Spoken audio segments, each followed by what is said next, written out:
Hello ladies and gents, and welcome again to knowledgescavenger.com.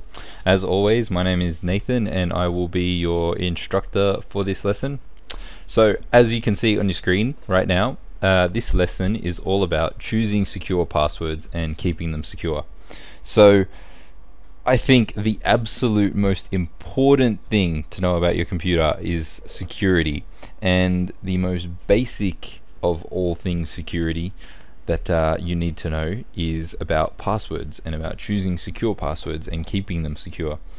So that's why the very first security based topic that I've decided to cover is exactly that. So first off, we'll go through the importance of secure passwords, why it's important to have a secure password, and then we'll talk about the importance of having multiple secure passwords, and then I'll give you some techniques for choosing a secure password and keeping it secure and all that sort of stuff. Alright, so let's get into it. So, the importance of secure passwords. Now, chances are that you probably have something out there that requires a password. Whether that's the password for your computer, password for your Facebook account, your email, your internet banking, anything like that. Any of those services, I'm sure you have at least one password for. So as I said, you have multiple services that you need passwords for.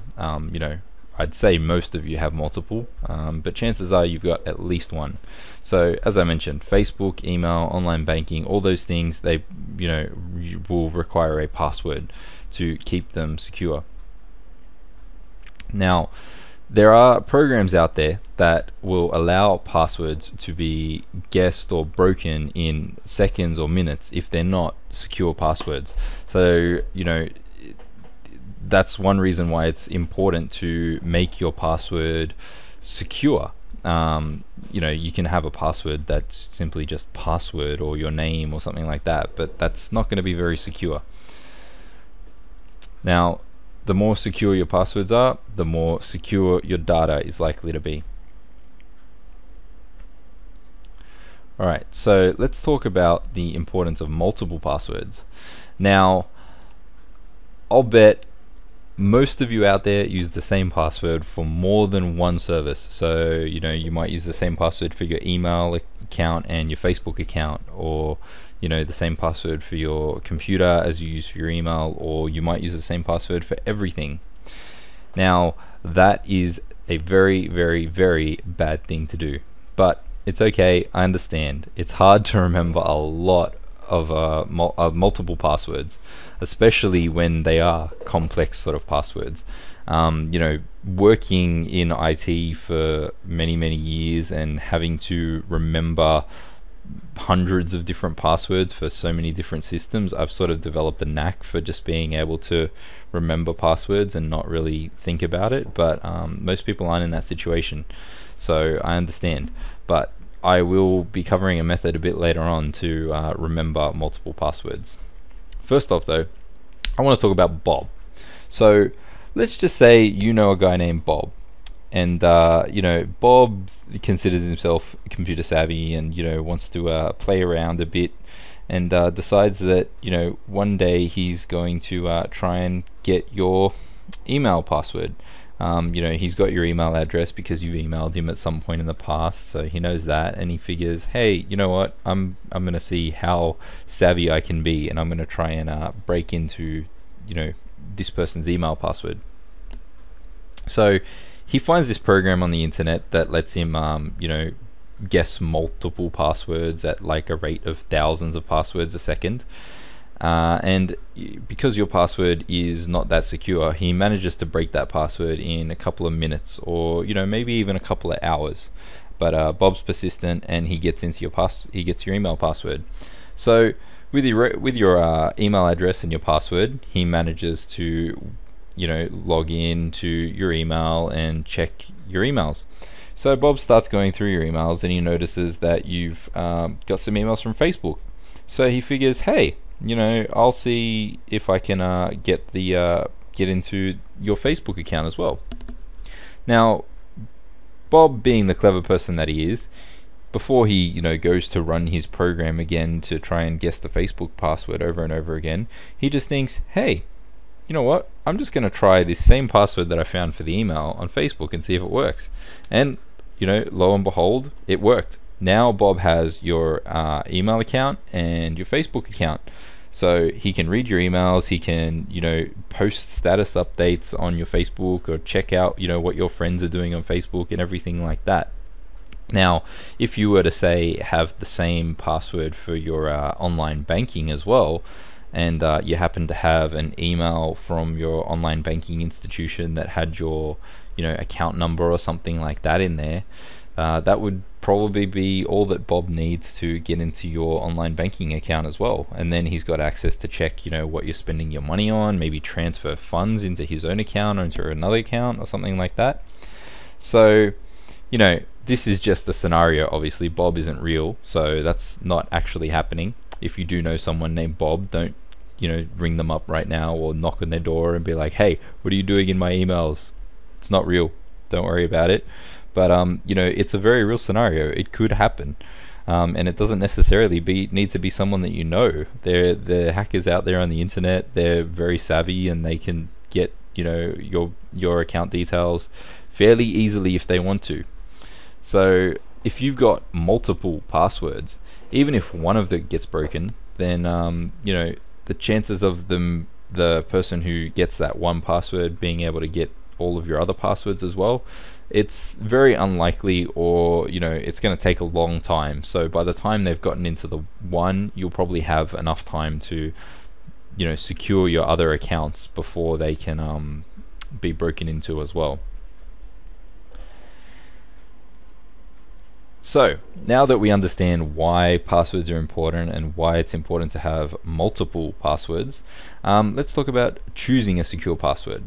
So these are the minimum requirements for what a secure password should contain, and these are generally accepted across the IT industry as the minimum requirements for a secure password.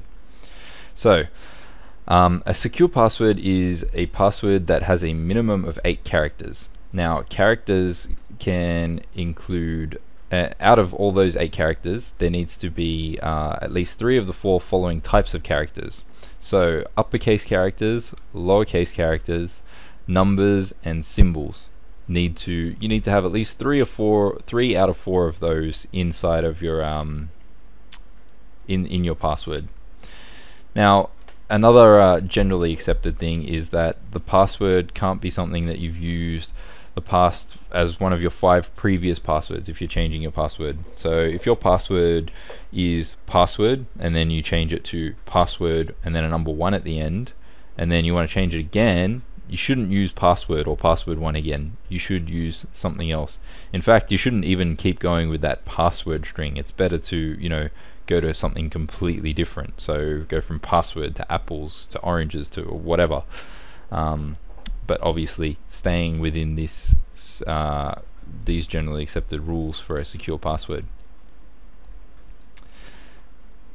Also, it shouldn't be something directly related to you. So family members' names, date of birth, your name, anything like that, anything that's sort of directly related to you and can somehow probably be guessed by someone who knows a little bit about you, that's probably a bad idea as well. Now, there's a list on the Splashdata website of the worst passwords of 2012. I'll put that list in the additional reading. So if you're watching this on YouTube, it'll be in the YouTube description. If you're on the knowledgescavenger.com website, you'll see it in the additional reading section of this post.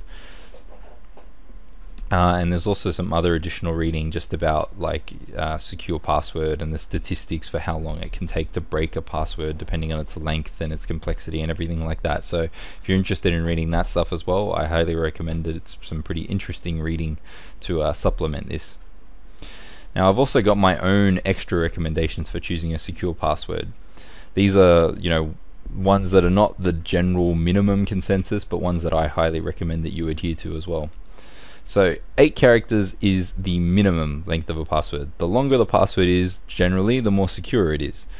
So if you've got a 20 or 30 character password, it's going to be a lot more secure than an 8 character password. And I know 20 or 30 characters is a pain to enter over and over and over again, so I will talk about ways that you can avoid entering a 20 to 30 or 40 character password over and over again at the end of this video.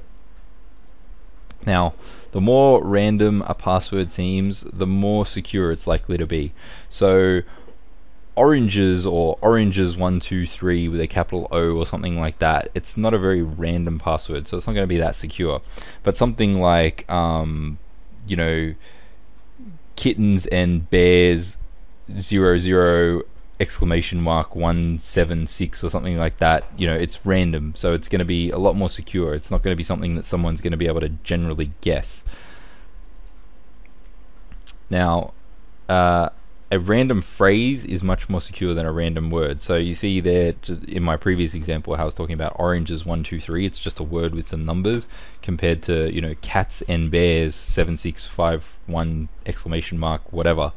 It's a phrase, it's longer, so it's going to be a lot more secure than a random word. It's going to be a lot harder to guess a phrase than it is to guess a word, so that's generally going to be more secure as well.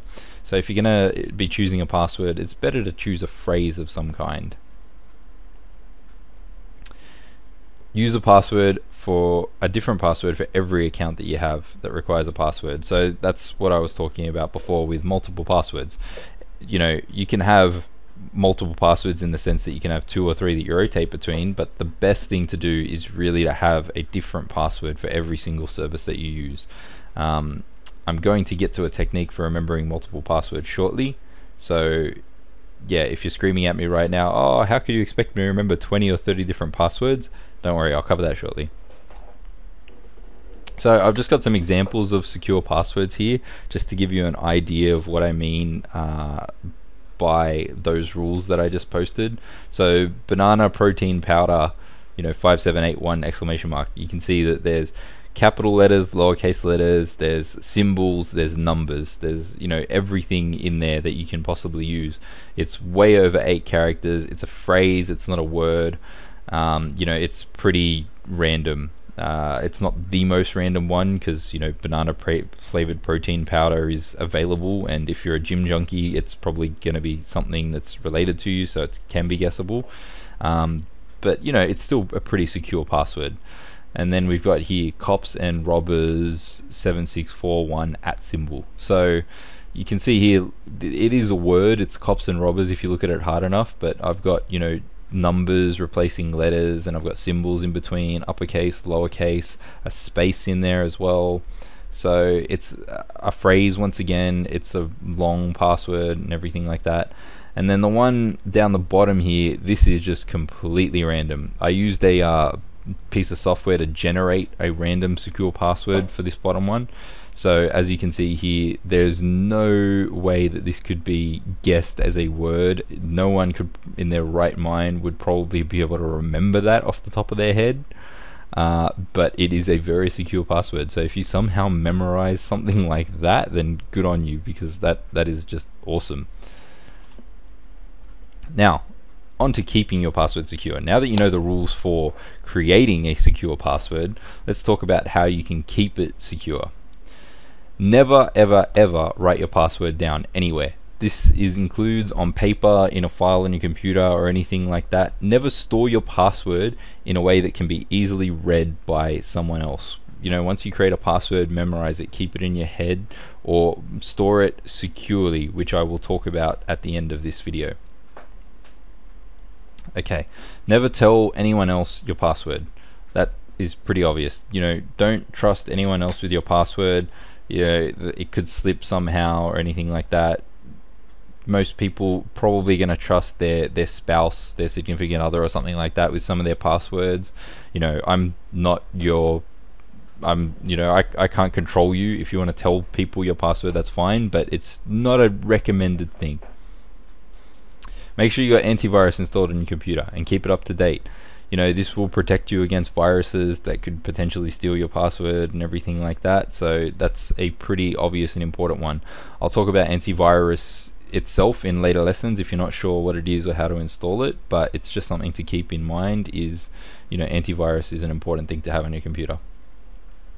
Never enter your passwords on a computer that you don't know or trust, such as a public computer at an internet cafe. So yeah, this is me being super paranoid, working in the IT industry for a long time.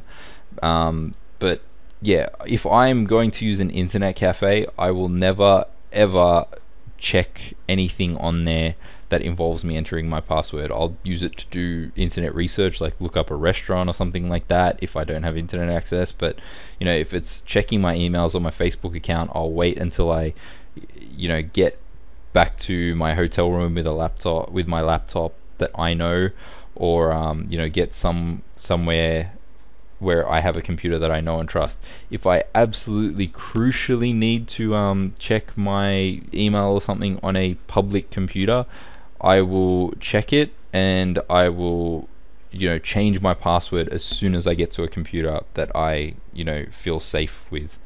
With smartphones and everything nowadays, people have internet access pretty much anywhere, so you can use your smartphone to check your your email and stuff like that. Most people do that. It's a lot safer than using a public computer.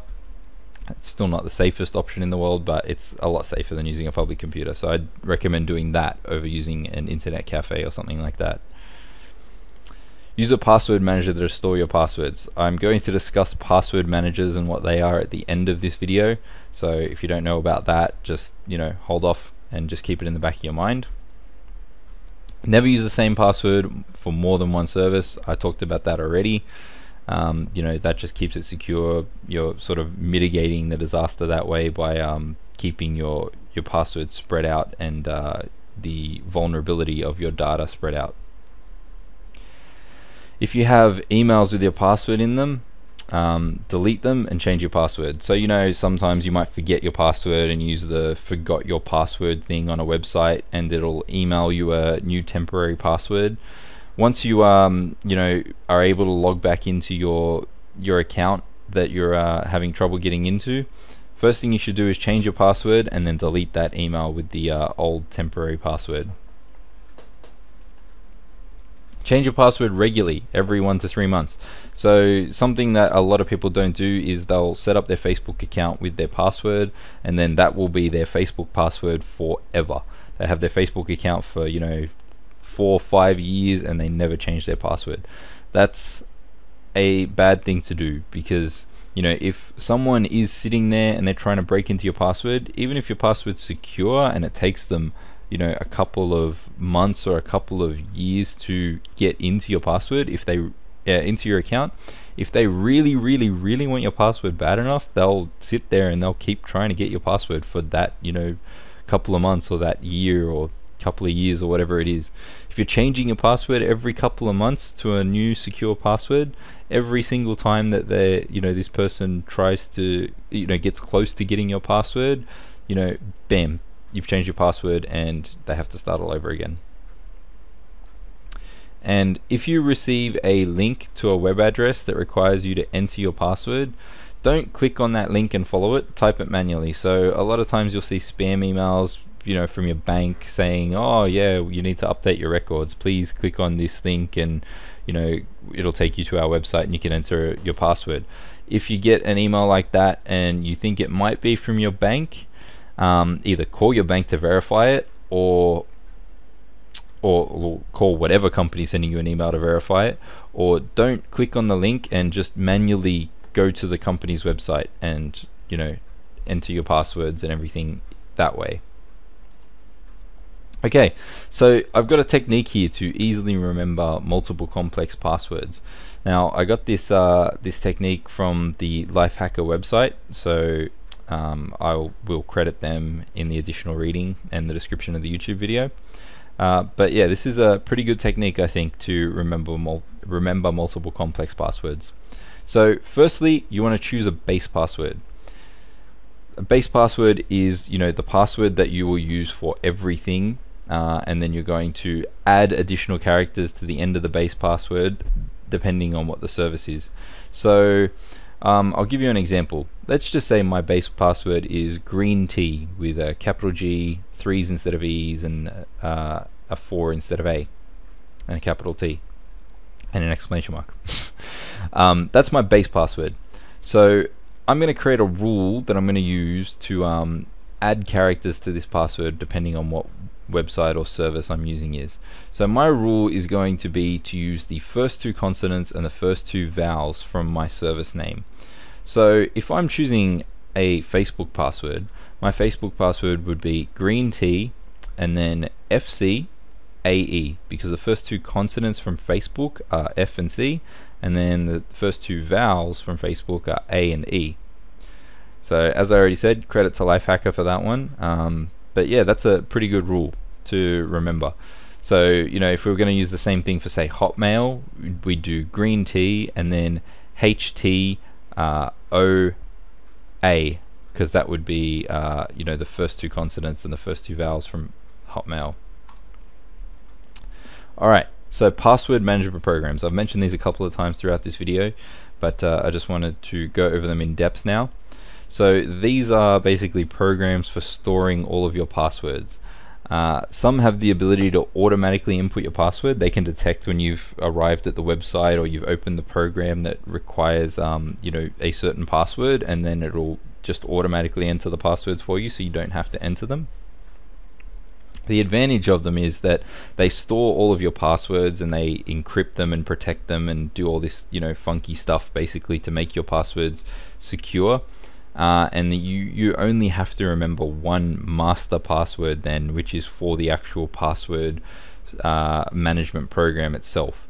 Then once you know that master password to get into the password management program, then all of your other passwords are just stored in there, and then you can just copy and paste the passwords into whatever you need to use, or you can like I said, some of them will automatically enter the passwords for you. So I've got some example password management programs listed here. There's KeePass, which is a free one that's available on the internet to download and install. RoboForm, LastPass, and 1Password. They are all paid programs. I'll put links to the websites for each of these into the description and the additional reading section once again, just so if you guys want to check them out, you can. I'm not going to show you guys how to use them or install them or anything like that at the moment, but there will be a video coming on how to install and how to use KeePass, so keep your eyes out for that one. Alright, so that's pretty much it for this video. If you want more, check out knowledgescavenger.com. There's a written article on the website there for you to peruse and go over for some revision. There was a lot of information covered in this, so you guys probably will either want to watch this again or read the written article. There's additional reading in the YouTube description, as I've mentioned already, and it's also available on the knowledgescavenger.com website, which I will post a link to the article in the description of the YouTube video as well if you're watching this on YouTube. So if you subscribe to the YouTube channel, then you'll be updated with you'll receive emails, with notifications of whenever I put new videos up. You know, comment, leave me some comments with feedback and everything like that. The more feedback I get, the more I can improve the website and start giving you guys more of what you want. Or you can email me at nathan@knowledgescavenger.com and you know, leave me feedback that way. All the feedback I get, like I said, if I get demands for certain videos or, you know, certain tutorials, I will make those videos, and I can't really know what you guys want until you tell me. So yeah, tell me, guys. Alright, other than that, that's it. So thanks for watching, guys.